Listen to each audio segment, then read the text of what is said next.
India world का third largest aviation power है और bye size of aircraft India has fourth largest fleet of aircraft. 2016 में regional connectivity scheme उड़ान के आने के बाद से देश में टोटल एयरपोर्ट 74 से बढ़कर 162 हो गए हैं। टीयर 2 और टीयर 3 सिटीज के बीच 625 रीजनल रूट्स बने हैं। आज भारत में 800 के करीब एयरक्राफ्ट की फ्लीट और एनुअली 23 करोड़ पैसेंजर्स का फ्लाइंग वॉल्यूम है। लेकिन इन सब के बीच इंडिया के लिए मेजर गैप है कि हम एयरक्राफ्ट इंपोर्ट करते हैं।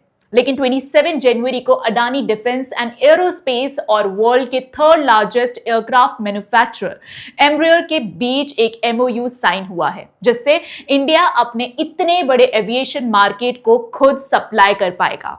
ये खबर बड़ी बड़ी हेडलाइंस में दबकर रह गई, लेकिन भारत के लिए ये एक बहुत बड़ी डेवलपमेंट है, क्योंकि ब्राजील की इस एयरक्राफ्ट कंपनी एम्ब्रियर के साथ मिलकर भारत 70 से 150 पैसेंजर्स वाली एयरक्राफ्ट की मैन्युफैक्चरिंग और असेंबली देश में करेगा। और ये सिर्फ यहां तक लिमिटेड नहीं होगा, बल्कि इसके साथ साथ अडानी और एम्ब्रियर मिलकर एयरक्राफ्ट की maintenance and repair facilities develop करेंगे, लोकल सप्लाई चेन बनाएंगे, पायलट्स को ट्रेन करेंगे और सेल्स के बाद सपोर्ट, स्पेयर्स, अपग्रेड सब भारत में मिलेगा। मतलब भारत का अपना एयरक्राफ्ट इकोसिस्टम बनाया जा रहा है और भारत पहली बार कमर्शियल पैसेंजर एयरक्राफ्ट इकोसिस्टम को बड़े स्केल पर बिल्ड करेगा।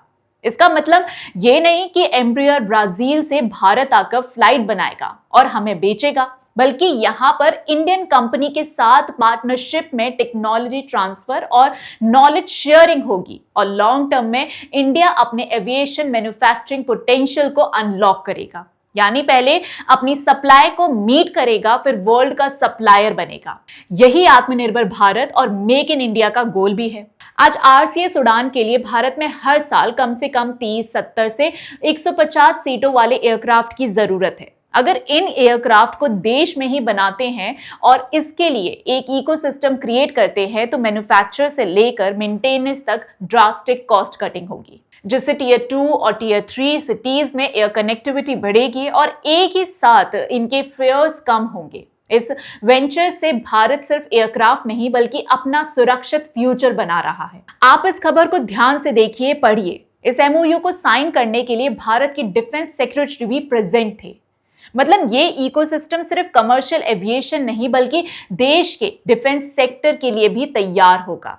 और जिस इकोसिस्टम की हम बात कर रहे हैं उसकी तैयारी बहुत पहले से चल रही है। पहले देश में 90 नए एयरपोर्ट्स बने, फिर रीजनल रूट्स बने, एविएशन इंडस्ट्री में मैसिव ग्रोथ हुआ और भारत की मासेस को एयर ट्रैवल से जोड़ा गया। तब जाकर आज एम्ब्रियर के साथ डील पर समझौता हो रहा है, जिसमें सिविल एविएशन मिनिस्टर से लेकर डिफेंस सेक्रेटरी तक प्रेजेंट रहते हैं। ये सीरीज में किया हुआ कैलकुलेटेड प्लान है और भारत के अपने इकोसिस्टम बनाने की कोर स्ट्रेटेजी है। ऐसे ही चाइना ने अपना एयर डिफेंस बिल्ड किया, टर्की ने ड्रोन्स बिल्ड किए और साउथ कोरिया ने अपनी शिपिंग इंडस्ट्री बनाई। आज भारत उस रेस को सिर्फ ऑब्जर्व नहीं कर रहा बल्कि उसमें पार्टिसिपेट भी कर रहा है। और आप इसकी टाइमिंग देखिए, 27 जनवरी को India EU free trade agreement conclude होता है और सेम डे ब्राजील की एम्ब्रियर के साथ इंडिया की अडानी डिफेंस एंड एरोस्पेस ये एमओयू साइन करती है। मतलब एक तरफ हम यूरोप के साथ फ्री ट्रेड एग्रीमेंट कर रहे हैं और साथ साथ ब्राजील के साथ भी समझौता कर रहे हैं। ये बताता है कि इंडिया आज सिर्फ अपने इंटरेस्ट को प्रायोरिटी देता है और एक ग्लोबल पावर की तरह अलग अलग पावर्स के साथ मिलकर अपना इकोसिस्टम बना रहा है। आज भारत किसी डिलेमा में नहीं बल्कि स्ट्रेटेजिक क्लैरिटी के साथ आगे बढ़ रहा है। अब इस पर आप क्या सोचते हैं हमें कमेंट बॉक्स में जरूर बताइएगा और वीडियो पसंद आई हो तो लाइक, शेयर और चैनल को सब्सक्राइब करना मत भूलिएगा। मिलते हैं अगले वीडियो में, तब तक के लिए जय हिंद।